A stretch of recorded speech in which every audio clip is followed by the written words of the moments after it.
नमस्कार, मैं संजय खटाना आज आपको एक ऐसी शख्सियत से रूबरू कराऊंगा जो हरिद्वार जनपद की राजनीति का बड़ा चेहरा है और ओबीसी समाज में जिनकी बहुत अच्छी पकड़ है और भारतीय जनता पार्टी खानपुर के विधानसभा संयोजक हैं श्रीमान मनोज नायक जी, जो लंढोरा से सभासद भी हैं। आपका स्वागत है हमारे चैनल में। धन्यवाद। आप विधानसभा खानपुर के संयोजक हैं। आपकी पार्टी के कार्यकर्ता पर आरोप लगाया जा रहा है चैनल के द्वारा कि भाजपा के कार्यकर्ता छुपे रूप से एक निर्दलीय प्रत्याशी की मदद कर रहे हैं। क्या कहना आपका? ऐसा कोई मेरे विचार से कोई संज्ञान में ऐसा नहीं है। कोई भी कार्यकर्ता भारतीय जनता पार्टी का जितना भी कार्यकर्ता होता है वो एक समर्पित कार्यकर्ता होता है, निष्ठावान कार्यकर्ता होता है। और भारतीय जनता पार्टी का कार्यकर्ता कहीं किसी और प्रत्याशी के साथ चला जाए, ऐसा हो ही नहीं सकता। ऐसा कोई कार्यकर्ता होता है, आप हमें नाम बताएं। नहीं, नाम नहीं। एक चैनल पे उमेश कुमार जी का इंटरव्यू चल रहा है, ये सत्य और उसमें वो जो सवाल करने वाले महाशय हैं, हमारे दोस्त हैं, वो कह रहे हैं, खुद ही बता रहे हैं उन्हें कि आपकी मदद कर रहे हैं भाजपा के पदाधिकारी छुपे तौर पे। देखिए, ऐसा आता है भाई साहब कि कोई व्यक्ति निर्दलीय चुनाव लड़ रहा है। अब निर्दलीय का अपना तो कुछ अस्तित्व होता नहीं है। वो क्या है, वो जब चुनाव लड़ता है तो क्षेत्र में जाता है, वो कहता है कि फलानी पार्टी वाले भी, वो पार्टी वाले भी, वो पार्टी वाले भी। ये सब बनावटी बातें, ऐसा कुछ नहीं है। भारतीय जनता पार्टी का कार्यकर्ता एक निष्ठावान कार्यकर्ता, स्वयं की प्रेरणा से कार्य करने वाला कार्यकर्ता, बिना स्वार्थ के, बिना लालच के काम करने वाला कार्यकर्ता, बिना भोजन के काम करने वाला कार्यकर्ता। और भारतीय जनता पार्टी के कार्यकर्ता की निष्ठा पे हम प्रश्न चिन्ह कभी लगा ही नहीं सकते। मतलब आपका कहना है कि भाजपा के कार्यकर्ता पे की निष्ठा पे सवाल उठाना गलत है? उठाना है, उठा ही नहीं सकते, उठा ही नहीं सकते। हाँ। चलो, ये तो बात रही आपके भ्रामक प्रचार की। अब हम जानना चाहते हैं कि क्या आपकी योजना है इस चुनाव की, चूंकि आप संयोजक हैं। देखिए, भारतीय जनता पार्टी का जो संगठन तंत्र है, प्रत्याशी का अपना कार्य होता है, लेकिन चुनाव संगठन लड़ता है और संगठन ही लड़वाता है। भारतीय जनता पार्टी का जो हमारा केंद्र का, प्रदेश का जो नेतृत्व है, जो हमारी गाइडलाइन है, वो हम उस हिसाब से रचना करते हैं। हमारे मंडलों की रचना है, मंडल अध्यक्ष हैं, पूरे सभी मोर्चों के पदाधिकारी हैं, और हम प्रत्येक बूथ स्तर पर हमने बूथ अध्यक्ष बनाए हुए हैं, बूथ की कमेटी बनाई हुई है। और यहाँ तक कि जो हमारी वोटर लिस्ट है, उस बूथ अध्यक्ष के नेतृत्व में प्रत्येक वोटर लिस्ट पर एक एक पन्ने की जिम्मेदारी हमने एक एक कार्यकर्ता को देकर पन्ना प्रमुख तक की रचना की हुई है। पन्ना प्रमुख की रचना है, बूथ अध्यक्ष की रचना है, और प्रत्येक 5 बूथ पर एक शक्ति केंद्र की रचना है, जो इनको हम शक्ति केंद्र संयोजक बोलते हैं। तो ये जो भारतीय जनता पार्टी का जो नीचे का तंत्र है ना, पन्ना प्रमुख, बूथ अध्यक्ष, शक्ति केंद्र का संयोजक, ये पूरे मनोयोग से, पूरी ताकत से, पूरी निष्ठा से काम कर रहा है। और ये वह टीम है जिसको ये मतलब नहीं कि प्रत्याशी हमें जानता है, नहीं जानता है, हमें खाना पीना सब कुछ मिलेगा। ये केवल जो इनको जिम्मेदारी दी गया है वो कार्यकर्ता अलग हैं, और कार्यकर्ताओं के इस नेटवर्क के आधार पर ही भारतीय जनता पार्टी खानपुर विधानसभा चुनाव लड़ेगी और जीतेगी। प्रदेश में मुख्यमंत्री बदला और धामी जी को मुख्यमंत्री बनाया गया। धामी जी के आने का क्या असर देख रहे हैं?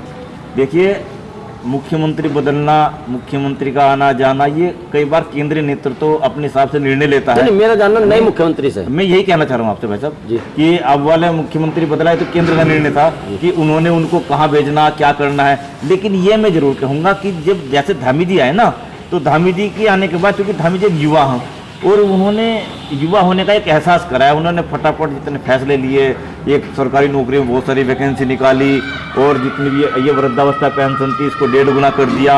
जितने भी हमारे सरकारी विभाग थे उनका सबके वेतन बढ़ाना, जैसे हमारे उपनल कर्मचारी और जैसे हमारे PRD कर्मचारी, जैसे आशाएं बहनें, अपनी आंगनबाड़ी की बहनें, सबके मानदेय में एकदम बढ़ोतरी की।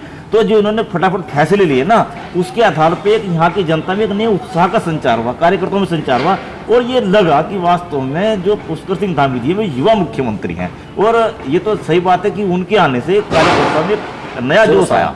ये बात वास्तव में सत्य है। अच्छा, एक बात और चर्चा में है, खास तौर पर खादर क्षेत्र में, कि जो सलोनी नदी से इधर का क्षेत्र है या कॉलोनियां हैं, इनमें भाजपा कमजोर नजर आ रही है। आपका क्या कहना? सुनिए, एक बात सुनिए, मैं आपको एक बात कहना चाहता हूँ। ये जो इधर का एरिया ना, जहाँ ढंडेरा से ये और ये इधर दुर्गा कॉलोनी, बूसीडी का एरिया, ये सब भूतपूर्व सैनिक हैं। और ये मैं दावे, ये तो खैर अपनी विधानसभा की बात तो छोड़ दीजिए, पूरे भारत के अंदर जितने भी हमारे भूतपूर्व सैनिक या सैनिक परिवार है ना, उनका में अधिक तो 90% वोट भारतीय जनता पार्टी के पक्ष में जाता है। अगर एक बार को भारतीय जनता पार्टी का प्रत्याशी उनके दरवाजे पर वोट मांगने भी ना जाए तो वे नरेंद्र, देखो एक बात सुनो, ये सब पर्वतीय मूल जिसको हम कहते हैं, सब पूर्व सैनिक हैं यहाँ पे, ये पर्वतीय मूल के लोग हैं। और वास्तव में जो हमारे सैनिकों की मांग थी 50 साल से चली आ रही थी, 1 रैंक 1 पेंशन, इस 1 रैंक 1 पेंशन की मांग को यदि पूरा किया तो भारतीय जनता पार्टी ने किया, नरेंद्र मोदी जी ने किया। वे लोग तो अगर हम गलत चलते हैं तो उल्टा हमें समझाते हैं, जिनकी आप बात कर रहे हो ना, उनके बारे में प्रचार जाता है। पर्वतीय मूल के लोगों के अलावा जो यहाँ कॉलोनियां हैं, आपका गांव है, आपका खुद का नगर है, हाँ जी, हाँ जी। डंडोरा, जो अन्य लोग हैं पर्वतीय मूल के अलावा अन्य लोगों में भाजपा कहाँ खड़ी? देखिए एक बात सुनिए, अन्य लोग यहाँ ज़्यादातर ओबीसी समाज है, और भाई साहब मैं पूरे दावे के साथ कह सकता हूँ कि इस क्षेत्र का 95% ओबीसी समाज भारतीय जनता पार्टी के साथ खड़ा है। और यहाँ तक कि जैसा ये प्रचार किया जाता है कि अल्पसंख्यक समुदाय भारतीय जनता पार्टी को वोट नहीं देता, काफ़ी संख्या में अल्पसंख्यक समाज के लोग भी आज भाजपा से जुड़ रहे हैं, भाजपा की नीतियाँ जुड़ रहे हैं।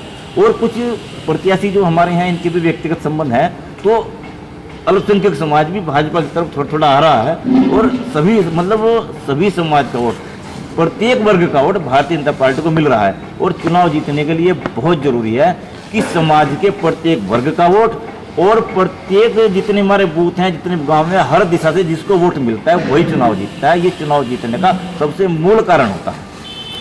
ये थे मनोज नायक जी, सभासद और भाजपा पार्टी के संयोजक विधानसभा कानपुर। इन्होंने उस आरोप को बिल्कुल सिरे से नकारा कि कोई भी भाजपा का पदाधिकारी किसी भी निर्दलीय प्रत्याशी की मदद नहीं कर रहा है। भाजपा कार्यकर्ता निष्ठावान कार्यकर्ता है, राष्ट्रभक्त कार्यकर्ता है, वो एक तरफा भाजपा के लिए काम करेंगे, 100% काम करेंगे।